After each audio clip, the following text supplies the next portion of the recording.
മൂന്നാം സീറ്റ് ലീഗിന് കൊടുക്കുകയാണെങ്കിൽ ഏത് സീറ്റ് കൊടുക്കുമെന്നതിലാണ് കോൺഗ്രസിന് ആശങ്ക. പക്ഷേ കോൺഗ്രസും ലീഗും തമ്മിൽ ധാരണയായിട്ടുണ്ടോ എന്നതാണ് എല്ലാവരും ഉറ്റുനോക്കുന്നത്. ലീഗ് മൂന്നാം സീറ്റ് ആവശ്യപ്പെടുന്നത് യൂത്ത് ലീഗിന് വേണ്ടിയാണെന്നുള്ളത് കട്ടായം.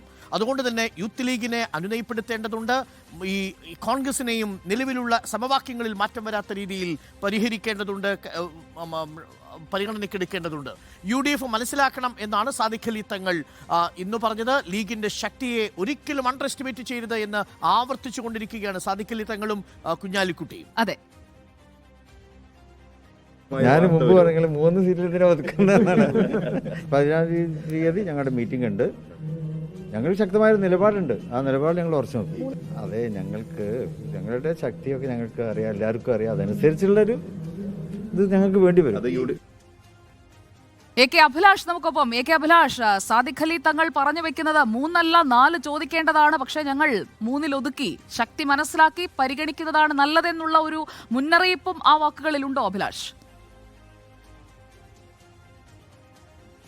സുജിയ, തീർച്ചയായിട്ടും കോൺഗ്രസിനുള്ള മുന്നറിയിപ്പാണ്. പ്രത്യേകിച്ച് അവർ പറയുന്നത്, കാരണം ലീഗിന്റെ ശക്തി എന്താണെന്ന് എല്ലാ മനസ്സിലാക്കണം, പ്രത്യേകിച്ച് കോൺഗ്രസ് അത് മനസ്സിലാക്കണം എന്ന് തന്നെയാണ് സാദിഖ് അലി തങ്ങൾ കൃത്യമായി പറയുന്നത്.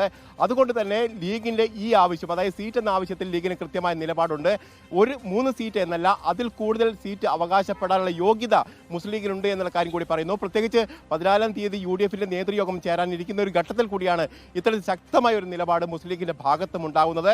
കാരണം നേരത്തെ തന്നെ യൂത്ത് ലീഗ് അടക്കം വലിയ തരത്തിൽ ശക്തി പ്രകടനം അല്ലെങ്കിൽ ഇത്തരത്തിൽ ആവശ്യം ഉന്നയിക്കണം എന്നുള്ള ആവശ്യം ലീഗ് നേതൃത്വത്തിന് മുന്നിൽ ഉന്നയിച്ചിരുന്നു. അതിന് പിന്നാലെയാണ് ലീഗും അതോടൊപ്പം തന്നെ കോൺഗ്രസും ലീഗിനെ അനുനയിപ്പിക്കാനുള്ള ശ്രമം നടത്തിയെങ്കിൽ പോലും അത്തരത്തിലുള്ള ശ്രമങ്ങൾക്കൊന്നും തങ്ങൾ വീഴില്ല, ഒരു വിട്ടുവീഴ്ചയ്ക്കും തങ്ങൾ ഒരുക്കമല്ല എന്നുള്ള കൃത്യമായ സന്ദേശം തന്നെയാണ് UDFനും കോൺഗ്രസിനും മുസ്ലിം ലീഗിന്റെ ഭാഗത്ത് ഇപ്പോൾ വരുന്നത്.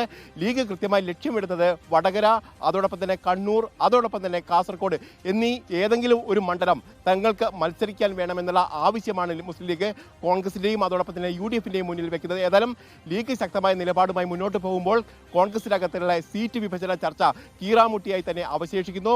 ഒരു വശത്ത് LDF പ്രചാരണ പരിപാടിയിലേക്ക് കടക്കുമ്പോഴാണ് ഇപ്പോഴും UDFന്റെ ഭാഗത്ത് ആരായിരിക്കും സ്ഥാനാർത്ഥി എന്നുള്ള കാര്യത്തിൽ ഇപ്പോഴും ഒരു തീരുമാനമാകാതെ പോവുകയും ചെയ്യുന്നത്.